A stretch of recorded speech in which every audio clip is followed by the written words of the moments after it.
We are still in chapter 8, and Yes. there is something I wanted you to see.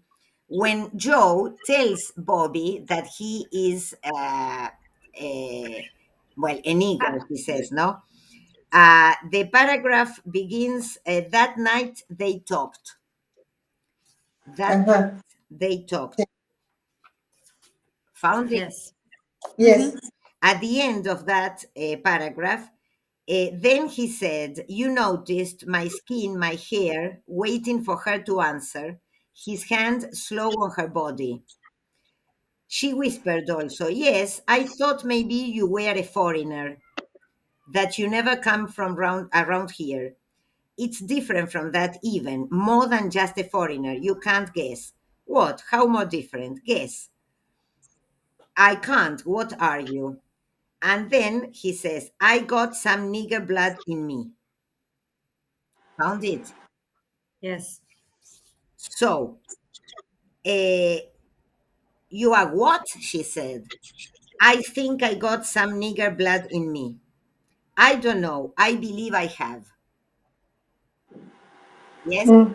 So, this is something, she at the beginning, she doesn't believe it, but this is something that Bobby will use against him later on when they quarrel at the end of their relationship, no, in chapter 10, I think. So, uh, well, then in the next paragraph, the next Saturday, no, the next Saturday he took another $50 from Mrs. McEachen's hiding place and gave it to the waitress. Uh, a day or two later, he had reason to believe that Mrs. McEachen had missed the money and that she suspected him of having taken it, because she lay in wait for him until he knew that that McEachen would not interrupt them. Then she said, "Joe." He paused and looked at her, knowing that she would not be looking at him. She said, not looking at him, her voice flat, level, "I know how a young man growing up needs money more than Mr. McEachin gives you." He looked at her until her voice ceased and died away. Apparently, he was waiting for it to cease. Then he said, "Money? What I don't want? What do I want with money?" So Mrs. McEachin is kind with him because she wants to give him money. She Yes. understands He's a liar. He's a liar. he's a liar. He doesn't tell her the truth. No? Again, another woman who is kind to him, because the dietitian was very bad, but then Mrs. McEachin and later on we'll see Mame, they want to be kind with him, but he doesn't accept their kindness, no. um, then he says, two paragraphs later, "Perhaps 2 nights a week Joe and the waitress went to her room. He did not know at first that anyone else had ever done that. He didn't know that she had been there with other men. So he still doesn't know that she is a prostitute. No. Well, before we finish this chapter, in the next paragraph, but in the middle of the paragraph, he says he knew that beyond the dark shades of her room, people were not asleep, and that she was not there alone. How he knew, it could not have said. Again, this idea, I don't know if you found the lines in the next Yes. paragraph. Uh, how he knew, he could not have said. So he had this intuition, no, that there were other people there, but he cannot say how he knows. Again, this question of how you know. And then at the end of that paragraph, she says, he strikes her, no? He struck her without warning, feeling her flesh. He knew then what even yet he had not believed, and now he understands that she is a prostitute. And she hits her. "Oh," she cried. He struck her again. "Not here," she whispered. "Not here." Then he found that she was crying. He had not cried since he could remember. He cried, cursing her, striking her. Then she was holding him. Even the reason for striking her was gone then. Now, she said, now. So when he understands that she is a prostitute, he cries. Yes, and he hits her. So see how his reaction is violent, always violent, no? Then in the next paragraph, in the middle of the no, yes, in near the middle, he could see now what he discovered that he had known all the time. He could see now what he discovered that he had known all the time. Hmm? And when he discovers now something that he had known all the time, so this is the way that Faulkner shows how our conscience understands but doesn't want to see, and then we see and no how this works. I marked the next paragraph. 2 weeks later, he had begun to smoke. Yes. Yes. And now this is his transformation. He begins to smoke, he begins to drink, as Teresa said, he begins, no, and he calls her his whore. In the middle of the paragraph, it says, calling her his whore. No, so he has changed. Now he's not the adolescent who is in love with Bobby. Now he has his own prostitute, more or less, no? So, and chapter 9 goes to McEachin, as I said before. Uh, McEachin finds the suit in the barn, no? And he realizes that the suit has been worn, o sea que Joe has been wearing this suit for some time.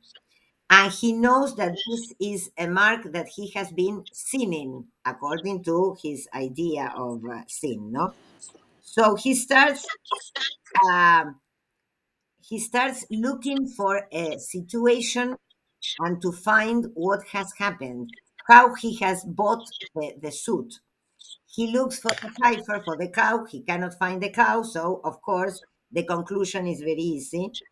Um, and in the middle of this paragraph, it says, thus, bigotry and clairvoyance were practically one. So he can imagine how Joe has bought the suit because of his, let's say, knowledge, but also because of his bigotry, no? His position of superiority, the way in which he feels.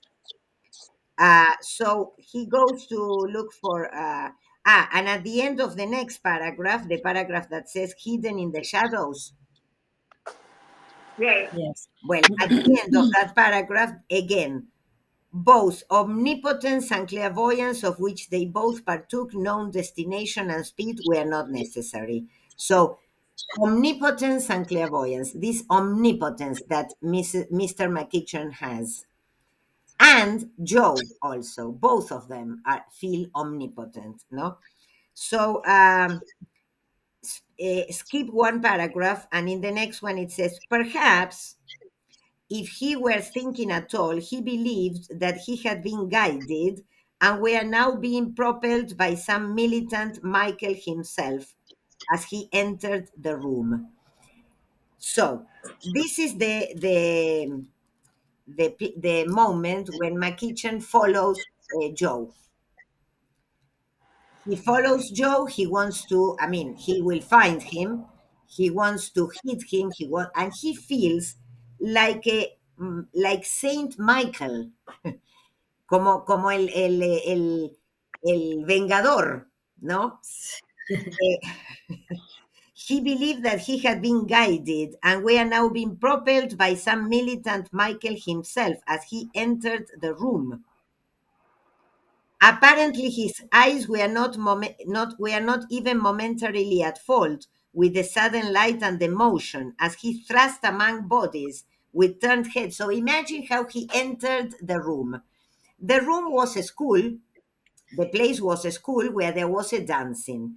And Joe and Bobby were dancing, and a lot of other people were dancing. And McKitchen enters and pushing people, pushing everybody, looking for Joe, no, like a madman. He enters like a madman, and the people looked at him, no. He ran toward the youth whom he had adopted of his own free will, and whom he had tried to raise as he was convinced was right. Joe and the waitress were dancing, and Joe had not seen him yet. Have you found this part? Yes. Yes. Um, begins perhaps. Perhaps if he were thinking at all. Have you found the paragraph? Yes. Yes. No, I'm asking No, Claudia. no, no, I lost. You are in chapter 9. Ah, en Chantinan. Chapter 9. Ah, bueno. Ah. Sí, Claudia, This is Claudia, you have this book? no sé, yo lo saqué de lo que me mandaste vos, el que viene por internet. chapter 9. No, no, sí, in the shadow, yes, in shadow. Es el quinto párrafo. No, no, no, está muy bien. Perhaps if he were thinking. ¿Lo encontré? Ya lo vengo a Yes. buscar, Ok. don't worry. En ese párrafo. Inés, we have 2 minutes. Ok, me interesa que vean esto, cómo le pega, cómo se le va encima. Joe hadn't seen him yet. The woman had never seen him but once, but perhaps she remembered him, or perhaps his appearance now was enough, because she stopped dancing and upon her face came an expression very like horror, which Joe saw and turned. As he turned, McKitchen was upon them. Neither had McKitchen ever seen the woman but once, and very likely then he had not looked at her, just as he has refused to listen when men spoke of fornication. Yet he went straight to her, ignoring Joe for the moment. "Away, Jezebel," he said. His voice thundered into the shocked silence, the shocked surrounding faces beneath the kerosene lamps, into the ceased music, into the peaceful moonlit night of young summer. "Away, harlot." So McKitchen goes against Bobby, calls her a prostitute, in front of everybody. Yes, and of course, Joe returns with a blow. Joe hits him. So both of them start fighting, and the woman starts shouting, You cannot call me a harlot."